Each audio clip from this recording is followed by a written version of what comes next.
convenient to use on the go. This is a great invention because it has obtained 58 national patents and can promote the health of more people. First 100 orders will enjoy a 50% discount. You are not satisfied. You can get a refund. Word say connecting. Word. Say Have you ever connecting. seen the magic glasses that can see clearly without glasses? This glasses can not only see far away, but also see near. This smart zoom glasses from Japan are really great. No need to wear lenses. The degree can be used from 100 degrees to 700 degrees. The glasses will automatically adapt to your vision, can see clearly far away and near, and are very comfortable to use. It also has the function of blocking blue light. Even if you watch TV or mobile phone for a long time, your eyes will not feel tired. If your vision is not very good or blurry, you might as well try this glasses. I believe you will love it. The lowest price on the market. Click the link to buy now. Na-ship na yung order ng sing-sing. Ano naman, pag-usapan natin ang letrang I. Ang letra ng iyong pangalan ay letter I. Sinasabing gusto mo na sambahin ang iyong minamahal o iniibig. Dahil para sa iyo, special siya at napakalagang bahagi ng iyong buhay. Bukod dyan, pagdating naman sa trabaho o kaya pananalapi maging sa negosyo o karir, sinasabi na ito ay napakalaga rin sa buhay mo. Tulad ng iyong pag-ibig, ito ay special din sa iyo dahil alam mo ito ang tutulong sa iyo upang umangat ang iyong buhay at ang buhay ng iyong pamilya. Kaya naman, kapag dumating ang panahon na sila ay nabigo sa larangan ng pag-ibig o kaya sa panahon na hiwalay sila o hiniwalayan sila ng kanilang asawa o maging ng kasosyo ay dinaramdam nila ito. Nagiging salito ng pagbagsak ng kanilang buhay. Kinakailangan nila itong supilin. Kinakailangan nila magpakatatag kapag may mga ganitong suliranin na dumating sa kanilang buhay. Madali rin silang mainip. Gusto ng mga tao ito ang malawakang pagbabago. Pero alam nyo ba na tapat sila sa kanilang kaibigan, lalo na sa kanilang minamahal. Inuuna nila ang pag-ibig, pumapangalawa lang ang karir at trabaho. Kapag nagkapamilya, special ito sa kanila at gagawin nila ang lahat upang mabigyan ng magandang buhay ang kanyang pamilya. Isunod naman natin yung mga nasa letrang J. Ito ba ang unang letra sa pangalan mo? Ang J ay kumakatawan sa kakayahang mamuno, partikular na sa espiritual. Mahusay kang leader kapag isa ka sa mga ito.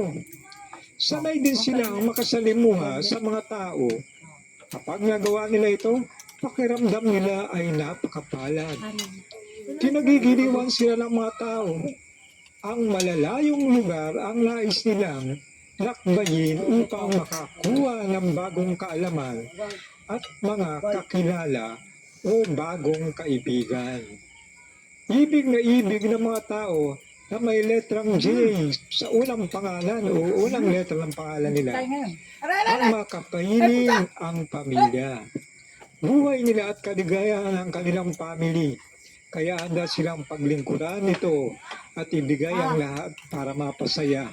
Lalo kung isa silang ama ng tahanan o ina. Maasahan at tapat ang mga tao na may letrang J sa pangalan, yung unang letra sa pangalan. Ang kanilang motto sa buhay, what you see is what you get. Ang mga bagay na ipinangako niya ay tinutupad. At ang lahat ng ibig niyang gawin, aayusin niya. Madali din siyang lapitan at mapagmahal ang mga tao.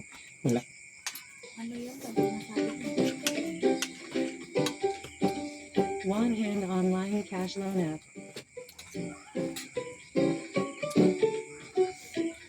Try it now.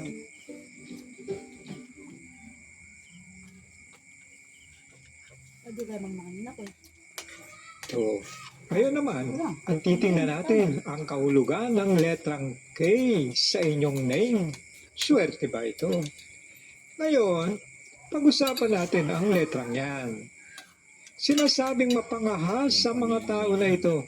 Hindi rin sila tumitigil sa trabaho. Masipag ang mga ito, basta kaya nila gagawin ang trabaho, sukdulang sila ay magkasakit. Bagay na isa sa hindi maganda. Sa kabila nito, Wala man sila dyan. may mga nasa ganitong letra ng pangalan ang kabaliktaran ang ugali sa kapwa niya K. Ang iba ay tamad. Kung ang iba ay sobrang sumipag, ang iba naman sobrang tamad. Sila ang negatibong nakapaloob sa letrang K sa unang letra ng pangalan. Tungayan naman natin ang kahulugan ng mga may unang letra sa pangalan na L. May letrang L sa kanilang pangalan ay mapagpatawad. At lahat ng nais nilang pakisamahan, mas madalas din na gusto nilang sila ang masunod. Malakas ang enerhiya nila. Kaya asahang may kakayahan silang maging leader. Sa kabila nito, ang mga negatibo nilang katingian na kung minsan ay nagdadala ng hindi maganda sa kanilang karir o hanap buhay. Madalas silang mabagot sa ginagawa. Ibig nila ang laging madali. Dahil dito, pwedeng magkamali. Kinakailangan nilang gumamit ng herembet, talisman, bilang proteksyon. Isunod naman natin ang mga Kinakampihan naman nila yung mama nila. Si papa niya.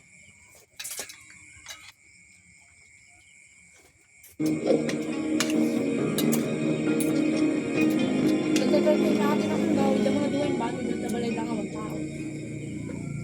Mga katangian ng 12 buwan. Wala kang kamila. Sa bidyong ito, nakapaloob ang buwan ng Pebrero, Marso at Abril. Mga positibong katangian ng buwan ng February. Hindi sakit, may divine touch, may pagmamahal sa sangkatauhan, may prinsipyo sa buhay. Naniniwala sila na ang sangkatauhan ay may magandang kinabukasan. May kapasidad silang makita ang kabutihan ng lahat ng bagay. Kayang pakitunguhan ang lahat ng uri ng tao at kadalasan wala silang nakikitang kapintasan sa kapaligiran. Masayahin, mapag-alaga sa katawan at kalusugan, mahilig mag-abala sa mga bagay na may kabuluhan, hindi madaling mabagot sa anumang gawain, mahilig magtrabaho kaya madalas silang magtagumpay.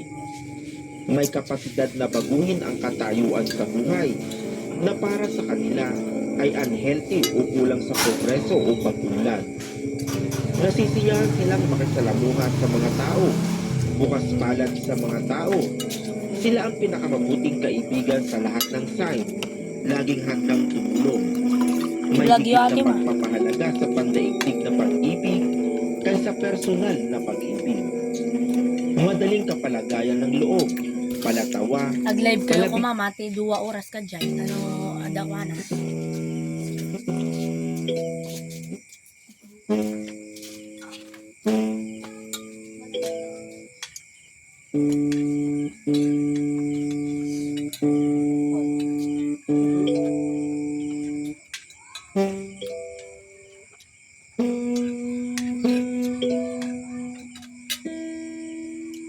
Pero masarap na kasama, baba ang kalooban, kaya marami silang mga kaibigan.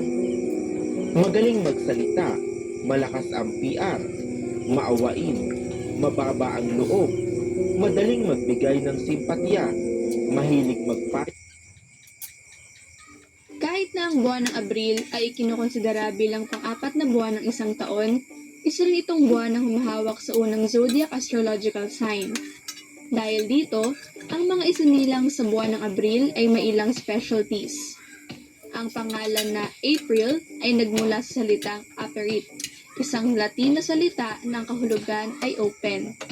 Ang buwan ay pinaniniwala ang nagdadala ng espesyal na freshness dahil ang buwan na ito ay nilalarawan ng panahon ng pamamukadkad at paglago ng mga bulaklak at mga puno, kung saan muling nagkakaroon ng buhay ang mga nalantang bulaklak matapos dumaan ang taglamig.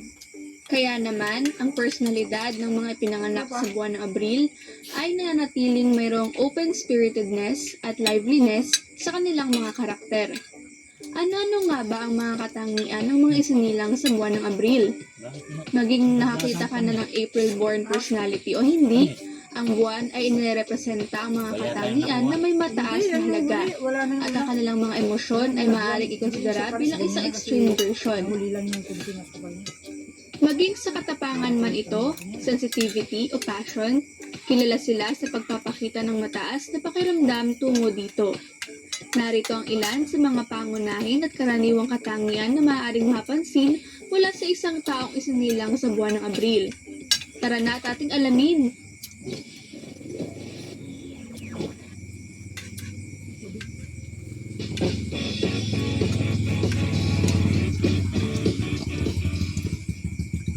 April-born people are highly committed to achieving their desires, passion, and ambitions. Siguradong maobserbahan mo na puno sila ng enerhiya. May tendensiya sila na maging mas focused sa kanilang layunin at may talento sa pagiging seryoso para sa kanilang kinabukasan. Kaya nilang gumawa ng sarili nilang desisyon upang sundan ang daan tungo sa goals at desires. Kapag hindi naging matagumpay, mayroon silang kapangyarihan na itulak ang kanilang mga sarili at tumayo muli sa kanilang mga paa upang subukan na abutin muli ang kanilang mga kagustuhan. Gusto nilang mapanatili ang adventure sa bawat yugto ng kanilang buhay. Ang restless personality ay pinapanatili silang inspired upang pumili ng matapang na trabaho.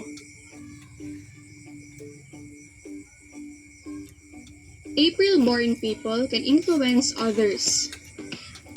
Sa kanilang positibong nature, ang mga isinilang sa buwan ng Abril ay kayang maging role models ng mga tao. Kaya nilang maimpluwensyahan ng iba upang gayahin ang kanilang mga desisyon at kumbinsihin ng iba na gawin ang bagay na nais nila. Mayroon silang kapasidad na gumawa ng isang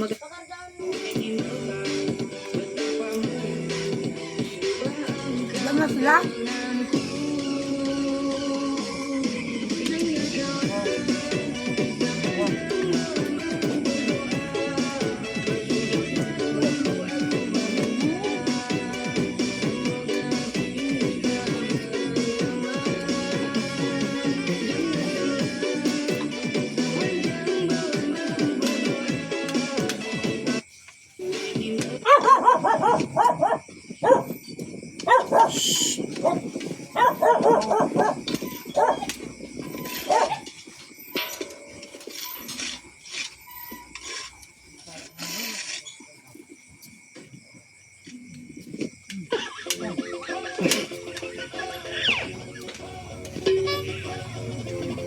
Pinagplano ka ba yan?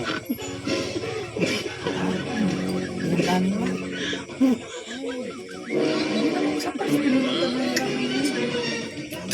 Alam mo rin, hindi siya ganun na kasi nakulang ko sa ano. Pero pag mayami na siya, wala na. Dapat pinag. Nakarit naman. Dapat nasilang mo. Ganyan talaga yung ano kasi hindi nalagyan agad ng masukal, kulang mo. Nilagyan ng kulang. Wala na yung sa atin, di ba naubos na yan. Ano yung nilagyan ko? Naubos na. Marami nun, ganun. Marami talaga yun. Diba? Lahat ng ito, iniwan sa akin nito. Do not get overly confident against Efren Reyes. This is all magic. Even if you execute a good bank shot like this, success remains uncertain against the magician. No, thank you. There's no safe. Earl Strickland, a four-time world champion, opts for a conservative defensive shot on the 9 ball. However, he may come to regret this decision because, as the famous saying goes, you are never safe against Efren Reyes. And without hesitation, Efren points to the corner pocket where he intends to shoot the 9 ball. Hold your phone tightly, never blink an eye, and watch closely. Nice. Sweet. Sweet. Do not get overly confident against Efren Reyes. This is how I like it. Even if you execute a good bank shot like this, success remains uncertain against the magician. No, tem que desconectado. Safe.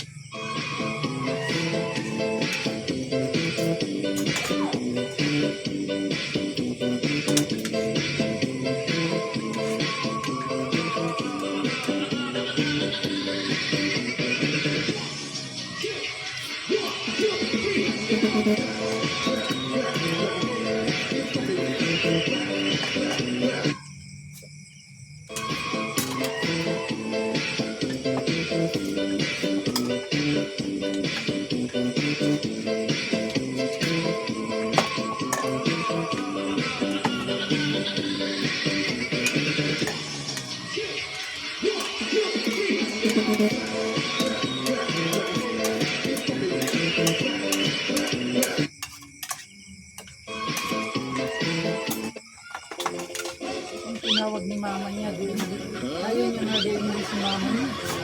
Palabas yung pamilya doon. Himalayas kayo ni Sally. Himalayas. Sa pangangat pa ako dito, nagsabi na pinayagan ako ni Sally. Inispan niya ako. Ay, hindi matuloy kay Balayan ay kumali. Meron pa akong kausap.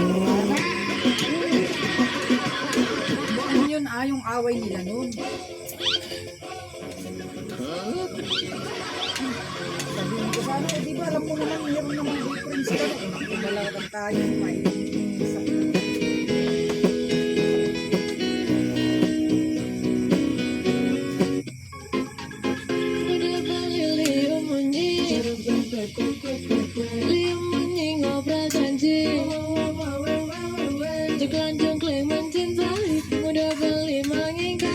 ada sakit hati ini setiap hari udah beli umunyi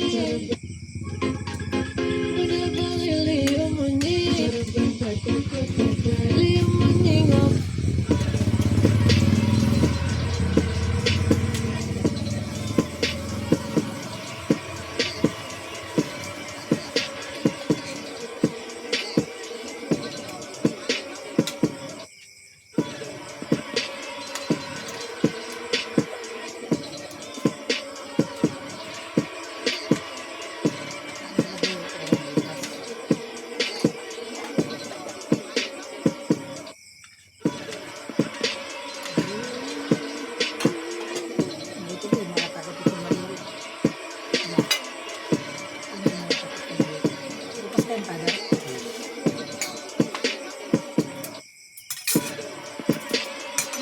Tayo lang, iluto nyo lang apat.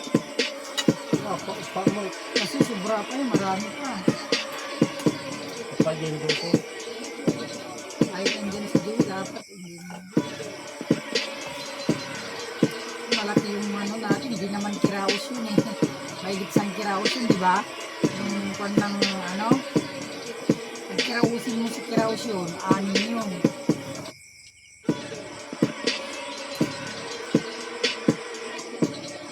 Natin ito para yung panilupas. Magkapi. May sinapay sana.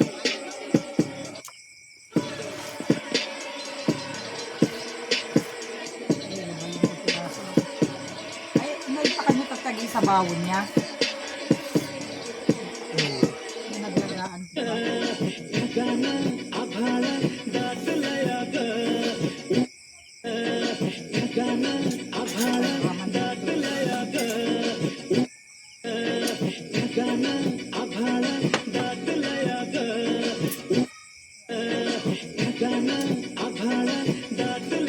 Nagkasundo ang Pilipinas at Qatar na palakasin pa ang kooperasyon sa iba't ibang larangan. Sa courtesy call ni Qatari Ambassador Ahmed Saad Nasser Abdullah Al-Humidi sa Malacanang, binigyan diin ni PBBM ang strong connection ng dalawang bansa.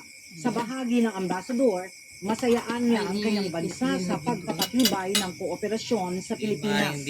Abril ngayong taon, nakatulong na rin ni PBBM ang Qatari Amir at tinalakay kung paano palalakasin ang political relations at tinalakay ang mga bagay na parehong interes ng dalawang bansa. Nagkasundo ang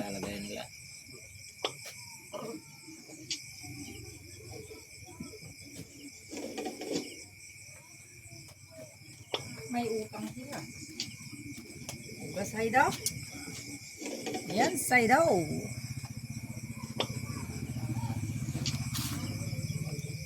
Ang ganda ng posisyon ni Saidaw. Oh, yan. Naubos na. Yan, hugas na Saidaw. Ayan, natapos nang kumain si Saidaw. Yung katutubo. Yan. Tapos na. Saidaw. Alpasan!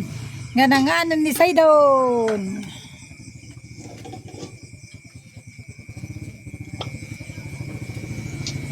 Ayan, tapos na ang dinner. Bye-bye.